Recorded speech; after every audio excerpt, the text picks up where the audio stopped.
able to kind of overcome. So thank you. And now I'm really excited to see what Outlast 2, because it created such a fan base and your community is so strong. Yeah. And they love it. So what has been sort of the reactions when you guys like announced that you were doing this? I mean, people are really jazzed. I'm always amazed. Like our making the first game, we were just trying to make it as horrible as possible. and even now, you know, there's people waiting 3 hours to play the new game because they want to suffer so badly, which is totally confusing. But hey, it works. People like seeing people stream and seeing the fear and overcoming the fear. I think that's like the best part of horror games, and that's why I wanted to overcome. So thank you for helping me overcome my fear. Now I have to get another diaper change to do this Outlast 2, but I'm really excited to see what you guys. So tell us about. Us watching people playing the game is kind of great too. Like it lets us see what works and what people like and what people are reacting to. So what are we like looking at now? The character just walked in the village. So he's trying to find his wife, and he doesn't know yet what the people who are living there, what's happening, and obviously something went wrong. It's not like it's a peaceful place, so he's just like knocking on doors and trying to find somebody to help him out.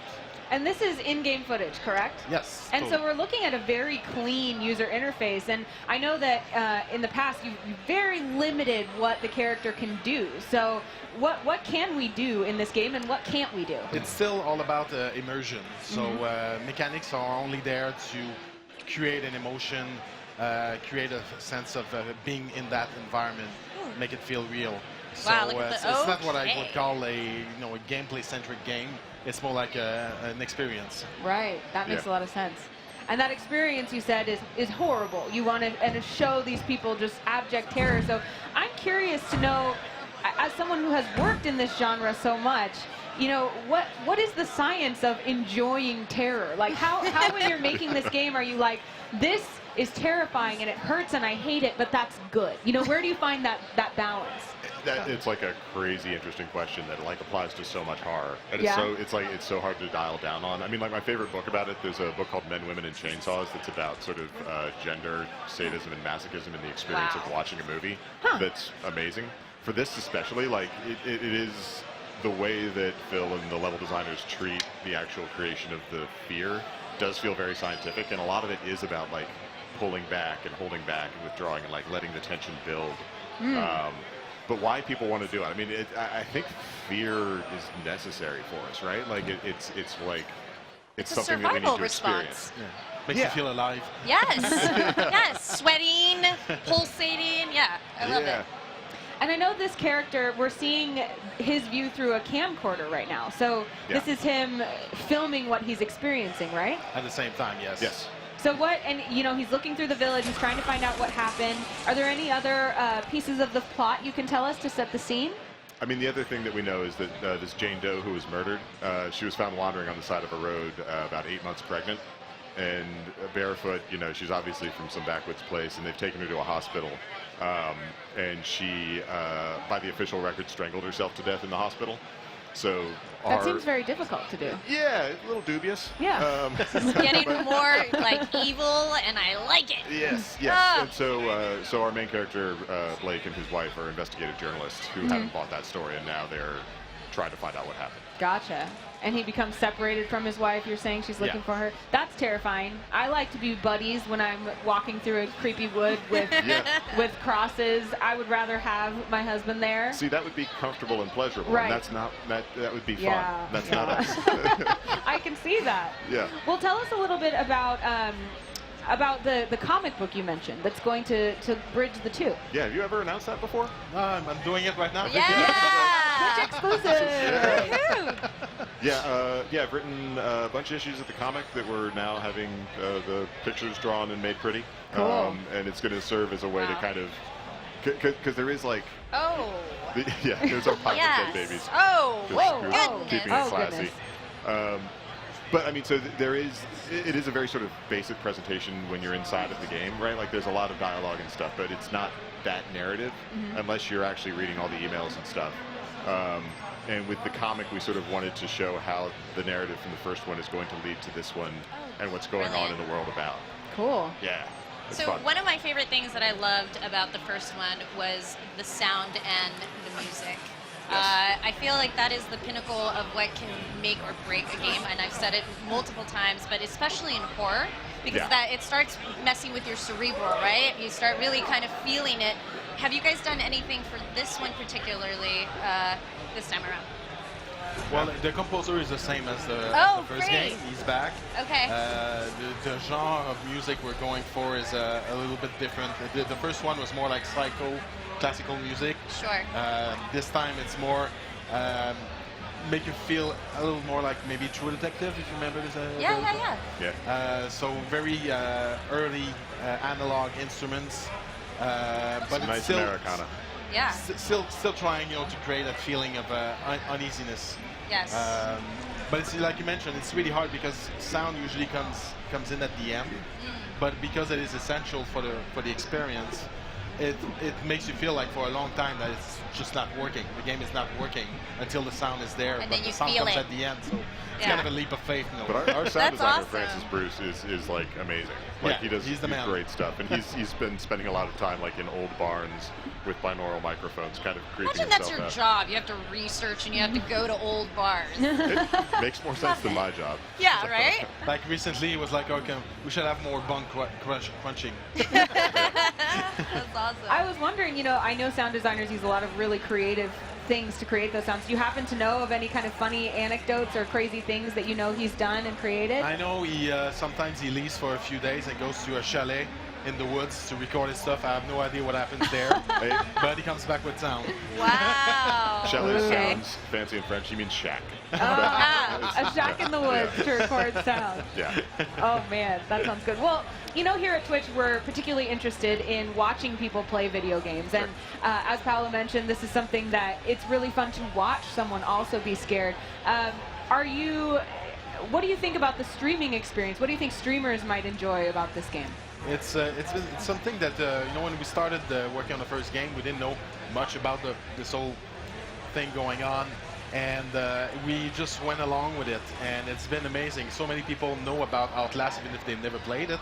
So it's really awesome for brand recognition. Yeah. And who knows, maybe someday there will be an actual movie. Yeah. That would be fun. Who knows, he says, after a Twitch exclusive. So, I mean, as an investigative journalist, now that I'm in Outlast, maybe we can sniff something out there, Paolo. Yeah. I like the idea of a horror movie. We can never get enough. So this is. I just like that there's a more generalized concentration in horror games, and I feel like, have you guys considered this in a VR setting? We're always looking at it.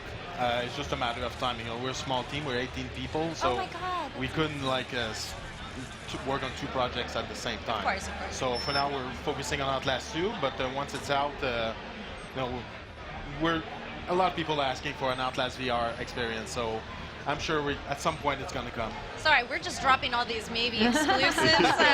So I saw the battery run out on the camcorder, and now I see pitch black. Is that something that happens to us if we run out of batteries? We can't see anymore? Well, currently it's because you're hiding in a barrel. Oh, so okay. You put down the camera to keep the batteries, but there's a little holes in the barrel, so you can see flashlights of the villagers from time to time. So creepy. Cool. I think pretty soon he's gonna just sneak out of the barrel just to take a look. Yeah. If people are still around. Did you guys mess with any of the mechanics of how fast you're able to respond to things? And because I know in the first one it was, you guys probably were so surprised how fast people just were drawn to it. Did you guys take a lot of community notes on what you want to change? Yeah, we read pretty much everything. Wow. Okay. And then we're really trying to fix or enhance all the stuff that was in the first game.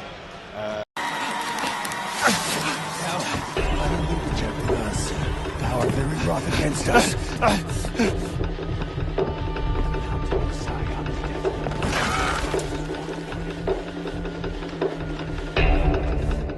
We must rise to face them. There's no enemy will be outside Never will thou forget us forever. Give them Sake of so long. the club, the fist if it's all you got. God rejoices in the spilling of wicked blood.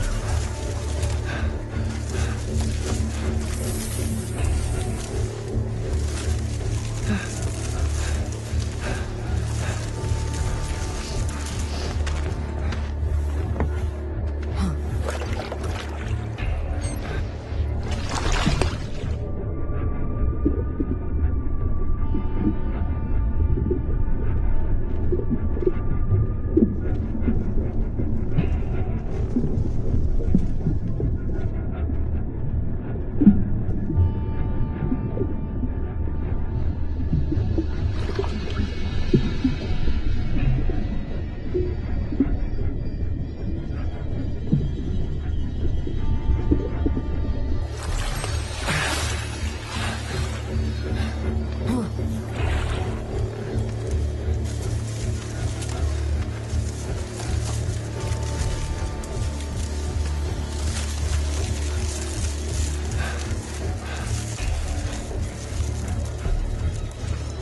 Lynn?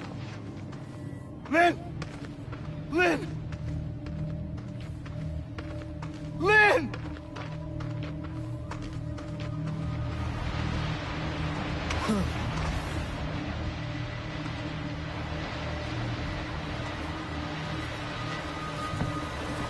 Hello?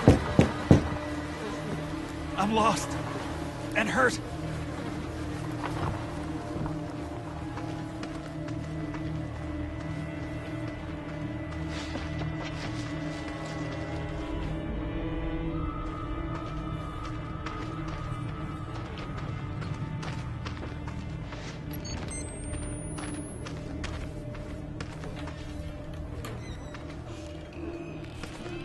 Is anybody there? Please.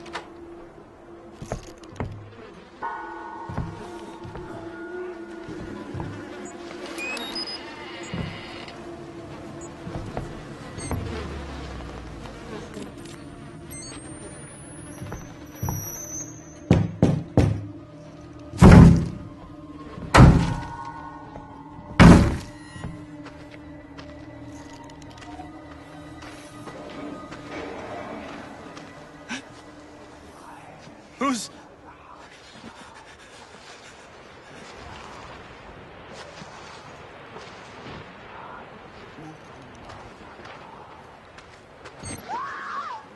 Jesus. Lynn. No.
away all that I've been wrong today.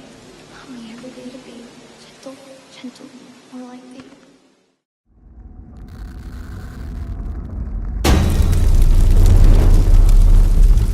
And there followed an angel, saying, Babylon is fallen, that great city, because she made all nations drink the wine of the wrath of her fornication. And the smoke of their torment ascends forever and ever.